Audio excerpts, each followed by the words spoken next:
আমাদের প্রত্যেক দিনের যে এপিসোড, সেই এপিসোডগুলোতে আমরা নতুন নতুন কোনো বিষয় নিয়ে আসি। একই বিষয় রিপিট খুব কম করি যদি না তার প্রাসঙ্গিকতা থাকে। তেমনি আজকে কিন্তু একটা বিষয় প্রাসঙ্গিক হয়ে পড়েছে এক্স ফ্যাক্টরে। কি সেটা? সেটা হচ্ছে প্রধানমন্ত্রী রাজ্য সফরে আসছেন আর তৃণমূলের জনগর্জন যাত্রা। দুটো কিন্তু একদম প্রায় মুখোমুখি। ২-৪ দিনের তফাতে দুটো দল, রাজনৈতিক দল তাদের শক্তি প্রদর্শন করতে নামছে। এবং এই দুটো দলের দুরকম চিন্তা ভাবনা আছে। বিজেপি ইতিমধ্যেই ঘোষণা করেছে তারা ৩৫টি আসন পাবে। তৃণমূলের তরফে সেরকম কোনো সংখ্যা না বলা হলেও তারা কিন্তু সেই ৩৫টি আসনের টার্গেট নিয়ে এগোচ্ছে। এবং এই দুই রাজনৈতিক দলের যে সভা, এই সভায় কিন্তু মানে আমরা শুনতে পাবো বা দেখতে পাবো তাদের স্ট্র্যাটেজি কি, কোন পথে তারা এগোতে চায়। খুব সম্ভবত এই জনগর্জন সভা থেকেই কয়েকটি নাম ঘোষণা করা হবে, তেমনি প্রধানমন্ত্রী সফরেও কয়েকটি আসনের নাম ঘোষণা করা হবে। এবং নাম ঘোষণা করা হওয়ার পরেই আমাদের যে সমীক্ষা চলছে সেটা পুঙ্খানুপুঙ্খভাবে আপনাদের সামনে তুলে ধরতে পারবো। একটাই কারণে, কারণ রাজনীতিতে নামটা বড় ফ্যাক্টর। কে দাঁড়াচ্ছেন, কোন এলাকা থেকে দাঁড়াচ্ছেন, তার উপরে কিন্তু অনেকটা নির্ভর করে। কারণ রাজনীতিতে ব্যক্তি ইমেজের একটা দাম আজও কিন্তু ভারতবর্ষে রয়েছে। শুধুমাত্র দলের ওপর নির্ভর করে অনেক রাজনৈতিক দলই এগোতে পারে না। সেখানে কিন্তু ব্যক্তি ফ্যাক্টর হয়, যেমন মোদি ফ্যাক্টর, যেমন মমতা ফ্যাক্টর, যেমন অভিষেক বন্দ্যোপাধ্যায় ফ্যাক্টর, এরকম আছে। আপনি ভাববেন আমি কেন সুজন চক্রবর্তী, মোহাম্মদ সেলিম বা অধীর চৌধুরীর নাম নিলাম না? আসলে তারা কোনো ফ্যাক্টরই না। তাই আজকের এক্স ফ্যাক্টরে আমরা আলোচনা করব এই দুই দলের, যুযুদান দুই দলের যে সভা, তার ফলাফল কি হতে পারে, মানুষের মনে কতটা ইম্প্যাক্ট ফেলবে, মানুষ কি ভাবছেন, এই নিয়ে করব আজকের এক্স ফ্যাক্টর।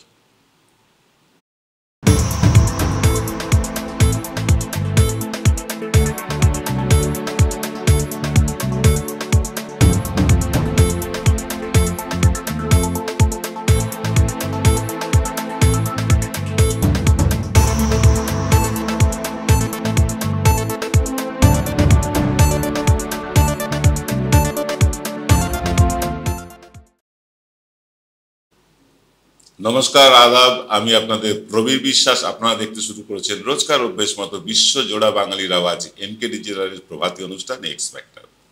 আজকের এক্স ফ্যাক্টর দুই রাজনৈতিক দলের সভা, অর্থাৎ দুই রাজনৈতিক দল তাদের ভোটের প্রচার শুরু করে দিতে চলেছে। একদিকে যেমন প্রধানমন্ত্রী পশ্চিমবঙ্গে তিনবার আসবেন আগামী মাসে, তেমনি আগামী মাসের 10 তারিখে তৃণমূল সভা করতে চলেছে ব্রিগেডে, যার নাম দেওয়া হয়েছে জনগর্জন সভা। কিসের গর্জন, কোন জনতা, সব নিয়ে আলোচনা করব। তবে তার আগে প্রধানমন্ত্রী সফর নিয়ে আলোচনা করি। প্রধানমন্ত্রী উত্তর 24 পরগনায় বারাসাতে সভা করবেন। খুব ভালো কথা। প্রধানমন্ত্রী যতই রাজ্যে আসেন ততই আমাদের পক্ষে মঙ্গল। তাই প্রধানমন্ত্রী সভা করবেন এ নিয়ে মানে উৎফুল্ল কিন্তু সকলেই, আমরাও উৎফুল্ল। কিন্তু আমরা প্রধানমন্ত্রীর কাছ থেকে কি আশা করি সেটাও তো আমাদের জানা দরকার। প্রধানমন্ত্রী নিঃসন্দেহে সন্দেশখালী নিয়ে বলবেন, এর মধ্যে কোনো ভুল নেই। সন্দেশখালী প্রসঙ্গ তার কথায় আসবেই। তিনি নারী পুরুষের বিভেদ করার চেষ্টা করবেন, তিনি হিন্দু মুসলমান করার চেষ্টা করবেন।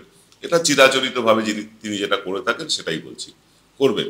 কিন্তু পশ্চিমবাংলার মানুষ গত 10 বছরে এই ভারতীয় জনতা পার্টি সরকারের কাছ থেকে কি পেয়েছে তার একটা পরিসংখ্যান দেখে নেওয়া উচিত এই নির্বাচনী সভার আগে।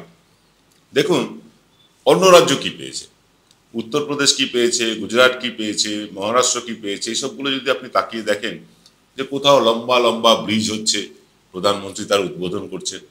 কোথাও অতিকায় স্ট্যাচু হয়েছে প্যাটেলের, সেটা প্রধানমন্ত্রী উদ্বোধন করছেন।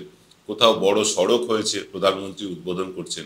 কিন্তু পশ্চিমবঙ্গে এমন কোনো জিনিস আছে যেটা প্রধানমন্ত্রী উদ্বোধন করতে এসেছেন বা তার উদ্বোধনের যোগ্য একমাত্র ওই বন্দে ভারত ছাড়া? উত্তরটা না।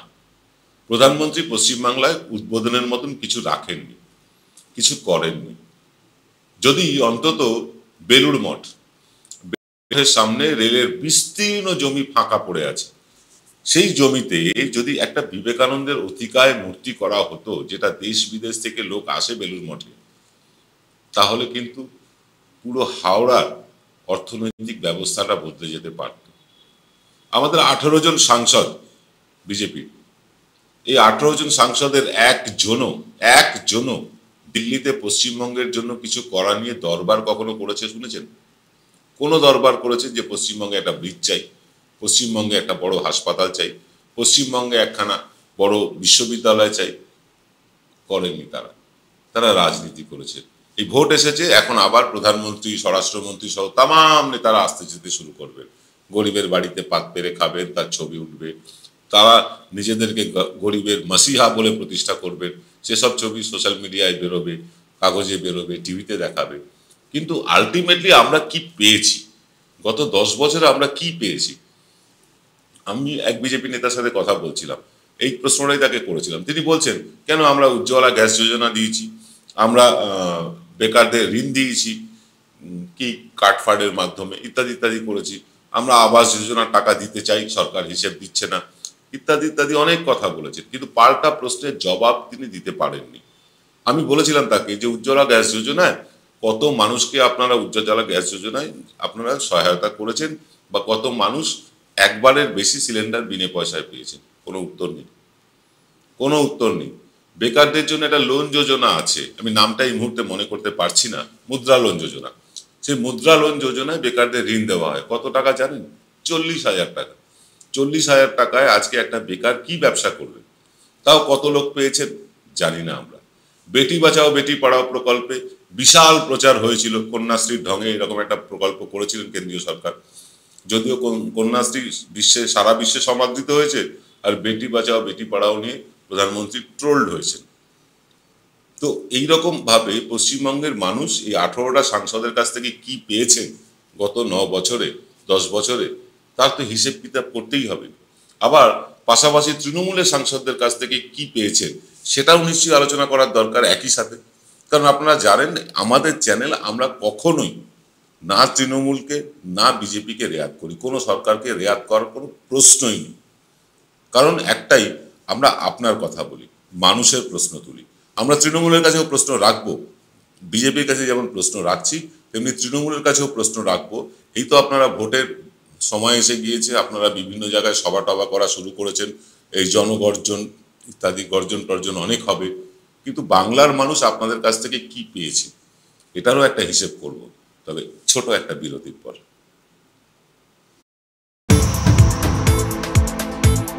আমি এক্ষেত্রে একজন মানুষকে আমার খুব লক্ষ্মী পেঁচা বলে মনে হয়, সৌভাগ্যের সিম্বল, তার নাম অমিত শাহ।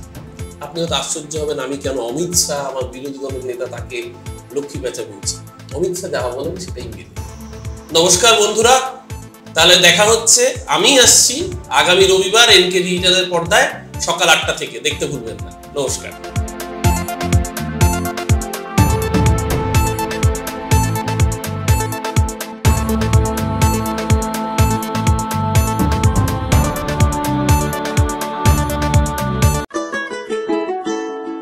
সেরাই যখন হাতের কাছে, অন্যটা কেনই বা কিনি। আজ বাঙালির ঘরে ঘরে একটাই নাম, সুন্দরিনী। সুন্দরিনী সুন্দরিনী সুন্দরিনী সুন্দরিনী। জয়গুরু রত্নভান্ডার জ্যোতিষ সীমা, এখানে গোল্ড মেডেলিস্ট জ্যোতিষী বসেন। হাই কোয়ালিটির আসল গ্রহরত্ন সবচেয়ে কম দামে এখানে পাওয়া যায়। স্থান বেলঘড়িয়া রানী পার্ক, বটতলা, 2 নম্বর রেলগেটের নিকটে। 9681345722 এবং 9007778922। ফিরে এলাম বিরতির পর। আপনারা দেখছেন এনকে ডিজিটালের প্রভাতী অনুষ্ঠান এক্স ফ্যাক্টর। এক্স ফ্যাক্টর এগিয়ে নিয়ে যাওয়ার আগে আপনাদেরকে বলি, আজ রাত 8টায় আমরা একটা বিশেষ অনুষ্ঠান আনতে চলেছি, আমাদের থার্ড আই অনুষ্ঠানে। আপনাদের সকলের আমন্ত্রণ রইল। আমরা কিন্তু লাইভ অনুষ্ঠান করতে চাইছি, কারণ এখনকার যা ঘটনাক্রম প্রতি মুহূর্তে বদলাচ্ছে, রাজনীতির ঘটনাক্রম প্রতি মুহূর্তে বদলে যাচ্ছে। তাই এখন বেশিরভাগ দিনই আমরা রাত 8টায় লাইভ অনুষ্ঠান করব, যাতে একদম টাটকা খবরের পর্যালোচনা করতে পারি। চলে আসি আজকের অনুষ্ঠানে। আমরা যেভাবে বিজেপির সমালোচনা করছি, আমরা তৃণমূলেরও সমালোচনা করতে চাই। কিভাবে একটু বলি আপনাদেরকে। তৃণমূলের আমলে আমরা কি পেয়েছি? হ্যাঁ, তৃণমূলের আমলে রাস্তাঘাট পেয়েছি, কোনো ভুল নেই তাতে। তৃণমূলের আমলে প্রান্তিক মানুষ আর্থিক সহায়তা পেয়েছেন, লক্ষ্মীর ভাণ্ডারের মতন যুগান্তকারী একটা প্রকল্প পেয়েছেন, কন্যাশ্রীর মতন প্রকল্প পেয়েছেন, এগুলো হয়েছে। তার সাথে সাথে আমরা কিন্তু পেয়েছি সেই বাম আমলের মতন দাদাগিরি মস্তানি। সন্দেশখালিতে শেখ শাহজাহানের মতন নেতা তৈরি হয়েছে, অনেক জায়গায় কিন্তু এরকম নেতা তৈরি হয়ে আছে, যেটা তৃণমূল জানে না বা জেনেও গোপন করে রেখেছে। এই দাদাগিরি বন্ধ করতে না পারলে তৃণমূল কিন্তু মানুষের মন থেকে যেভাবে বামেরা মুছে গিয়েছে সেভাবে তৃণমূল একদিন মুছে যাবে। শুধু উন্নয়ন দিয়ে ভোট বৈতরণী পার করা যায় না, তার জন্য লাগে সংগঠন, যেটা এই মুহূর্তে বিজেপির কাছে নেই, কংগ্রেসের কাছে নেই, বামপন্থীদের কাছে তো নেই, আছে শুধুমাত্র তৃণমূলের কাছে। এই সংগঠনকে মজবুত করতে গিয়ে অনেক নেতা কিন্তু পাড়ায় পাড়ায় মজবুত হয়ে গিয়েছে, বিভিন্ন রকম অনৈতিক কাজকর্মের সাথে যুক্ত। বহু জায়গায় বহুতল বাড়ি তৈরি হচ্ছে এই নেতাদের প্রশ্রয়ে। আমি ব্যক্তিগতভাবে কয়েকটি ঘটনার কথা জানি এবং সেখানে প্রতিবাদ করেও কোনো ফল পাওয়া যাচ্ছে না, এরকমও আছে। একজন মানুষ আমাকে আজ সকালে ফোন করেছিলেন, মানে এই অনুষ্ঠান করার কিছুক্ষণ আগেই ফোন করেছিলেন। তিনি মেদিনীপুর থেকে বলছেন, কোনো একটা গ্রাম থেকে, নাম বলতে বারণ করেছেন উনি, বলছি না, ওনার নামও গোপন রাখছি। তিনি দরিদ্র মুসলিম কৃষক, তার জমি 10 বিঘা জমি তাকে চাষ করতে দিচ্ছে না সেখানকার বিজেপি শাসিত পঞ্চায়েত, তাকে এক ঘরে করে রাখা হয়েছে। এটা শুধু বিজেপি এই দোষে দুষ্ট তা নয়, এই দোষে কিন্তু তৃণমূলও দুষ্ট। আসলে আপনাদেরকে বলি, এই বিজেপি তো সমৃদ্ধ হয়েছে, পরিপুষ্ট হয়েছে তৃণমূলের ছাঁট যাওয়া নেতাদেরকে নিয়ে। যেখানে যেখানে তৃণমূলের ছাঁট নেতা গিয়ে বিজেপিকে পুষ্ট করেছে সেখানে কিন্তু বিজেপির এই বদনাম হচ্ছে। বিজেপির নিজস্ব নেতা কজন আছে? যারা আছেন তারা তখন সাইড লাইনের বাইরে। দিলীপ ঘোষ, রাহুল সিনহা, সায়ন্তন বসু, এরকম অসংখ্য নেতা আছেন যারা এখন সাইড লাইনের বাইরে। সর্বেসর্বাকে শুভেন্দু অধিকারী। আর এই শুভেন্দু অধিকারী উনি অনুগামী। মনে করে দেখুন, শুভেন্দু অধিকারী যখন দল বদল করবেন তার আগে সারা বাংলায় পোস্টার ছাইয়ে দিয়েছিলেন দাদার অনুগামী বলে। এই দাদার অনুগামীরাই এখন পাড়ায় পাড়ায় মাতব্বর হয়ে গিয়েছে। ফলে তৃণমূলের যারা গুন্ডা ছিল, বদমাইশ ছিল, যারা তৃণমূলে খুব একটা সুবিধা করতে পারছিল না, তারা গিয়ে ভিড়েছে বিজেপিতে, এবং বামপন্থী গুন্ডারাও কিন্তু বিজেপিতে ভিড়েছে। ফলে বিজেপির আজকের এই বাড়বাড়ন্ত অবস্থা পশ্চিমবঙ্গে। তা না হলে বিজেপি যারা 5-6% ভোট পেত, তারা 40% ভোট পশ্চিমবাংলায় পেতে পারে না যদি না এই বামপন্থী বা তৃণমূলীদের মদত না থাকতো। এটা বাস্তব সত্য, মেনে নিতে হবে। কিন্তু তার মানে কি তৃণমূলীরা ধোয়া তুলসী পাতা? মোটেও না। অনুজ পাণ্ডের বাড়ির আপনারা ছবি দেখেছেন এক সময়, তৃণমূল নেতাদের বাড়ি গিয়ে দেখুন তো, তাদের বিলাসবহুল জীবনযাপন দেখুন তো, তাদের গলায় মোটা সোনার চেন, পায়ে বিদেশি স্নিকার, দামি গাড়ি, ফুরফুরে পাঞ্জাবি। কোনটা কম আছে তৃণমূলের? যে নেতারা আজ থেকে 10-12 বছর আগেও একটা সিগারেটকে 4 জন মিলে ভাগ করে খেতেন, তারা আজকে লম্বা লম্বা সিগারেট খান, দামি দামি গাড়ি চাপেন। কোথা থেকে আসে এত বৈভব? আমরা প্রশ্ন করব না? এটা তৃণমূল নেতৃত্বের কি দেখা উচিত না? তৃণমূল নেত্রী নিজে সাদামাটা জীবনযাপন করেন, সুতির শাড়ি পরেন, হাওয়াই চপ্পল পরেন, সব মেনে নিলাম। তার দলের নেতারা কি করেন? কোথা থেকে আসে এত পয়সা? এটা আপনারা জানতে চাইবেন না? মানুষ জানতে চাইবে না? নির্বাচন আসছে, এবার তো মানুষ প্রশ্ন করবে যে 10 বছর আগেও তুমি চেয়ে চিনতে চলতে, আজকে 10 বছর পরে তোমার এত বিলাসবহুল গাড়ি বাড়ি হলো কোত্থেকে? নির্বাচনে যদি এই নেতাদেরকে কাজে লাগানো হয়, তৃণমূলের ভোট কমবে। আর বিজেপির ভোট এমনিই কমে গিয়েছে, কারণ বামপন্থীরা ধীরে ধীরে শক্তিশালী হচ্ছে বিভিন্ন পকেটে। পশ্চিমবাংলার বিভিন্ন পকেটে কিন্তু বামপন্থীরা শক্তিশালী হচ্ছে, খুব মানে গোপনে তারা বেড়ে উঠছে। মীনাক্ষী, শতরূপ, এইরকম নেতৃত্বের উপর আস্থা ফিরছে বামপন্থী মানুষের। এটা বাস্তব সত্য, এটা অস্বীকার করা যাবে না। বিশেষ করে মীনাক্ষী, শতরূপ, যারা নতুন ছেলেমেয়েরা এসছেন, তারা অত্যন্ত দক্ষতার সাথে কিন্তু সংগঠনটা চালাতে চাইছেন, যদিও বয়স্ক নেতাদের কিছু বাধা বিপত্তি আছে। এইবার ঘটনা হচ্ছে যে এইখান থেকে তাহলে পরিত্রাণের উপায় কি? পরিত্রাণের উপায় তো অনেকগুলো। দেখুন, ভোটটা হচ্ছে দেশে। এই দেশের ভোটে যদি আপনি তৃণমূলকে ভোট দেন, তৃণমূল সরকার করবে না, বাস্তব সত্য। কিন্তু সরকার গঠনে সহায়ক হতে পারে, একটা অনুঘটকের কাজ করতে পারে। তৃণমূলকে আপনি ভোট দেবেন কিনা সেটা আপনার ব্যাপার, বিজেপিকে আপনি ভোট দেবেন কিনা আপনার ব্যাপার। কিন্তু ভোট দেওয়ার আগে আপনি আপনার হিসেব টিসেবগুলো তো বুঝে নেবেন। 5 বছর ধরে আপনি নেতাদের সমর্থন দিয়েছেন বা নেতাদেরকে সমর্থন দেননি, কিন্তু 5 বছর ধরে কি পেয়েছেন আর কি পাননি তার একটা হিসেব কিতাব তো আপনার কাছে থাকা উচিত। আপনি 5 বছরের, আমি 12 বছর বা আমি 10 বছরের হিসেব ধরছি না, মানে তৃণমূলের পুরো জমানা বা বিজেপির পুরো জমানা ধরছি না, গত 5 বছরটাই ধরুন। লোকসভার ওয়েবসাইটে যান, আপনারা লোকসভার ওয়েবসাইটে গেলে দেখতে পাবেন সেই ওয়েবসাইটে পরিষ্কার লেখা আছে কোন সাংসদ তার তহবিলে কত টাকা খরচ করেছে, এটা আপনি দেখতে পাবেন। সাংসদ তহবিল মানে কি, প্রত্যেক বছর তারা 5 কোটি টাকা করে পান, 5 বছরে 25 কোটি টাকা। এই টাকায় তারা তাদের নিজেদের এলাকার বিভিন্ন উন্নয়ন করেন, কেউ লাইট লাগান, কেউ রাস্তা করেন, কেউ ড্রেন করেন, এরকম ইত্যাদি ইত্যাদি উন্নয়নের কাজ করেন। আপনি কি দেখে আসুন সেখানে 42 জন সাংসদের মধ্যে কারা কতটা ডেভেলপমেন্ট করেছে। একদম পিছিয়ে রয়েছে বিজেপির সাংসদেরা, তারা টাকা খরচই করতে পারেনি, অথচ এই টাকা খরচে তাদের কোনো বাধা নেই। ডিএম এর মাধ্যমে, পুরসভা পঞ্চায়েতের মাধ্যমে এই টাকা তারা খরচ করতেই পারতেনও, কিন্তু তারা প্রচারের আলোয় ভেসে থাকতে ব্যস্ত। তারা কিন্তু মানুষের কাজ করতে পারেননি। শুভেন্দু অধিকারীরা আদালত আর টেলিভিশন ছাড়া আর কিছু করেননি।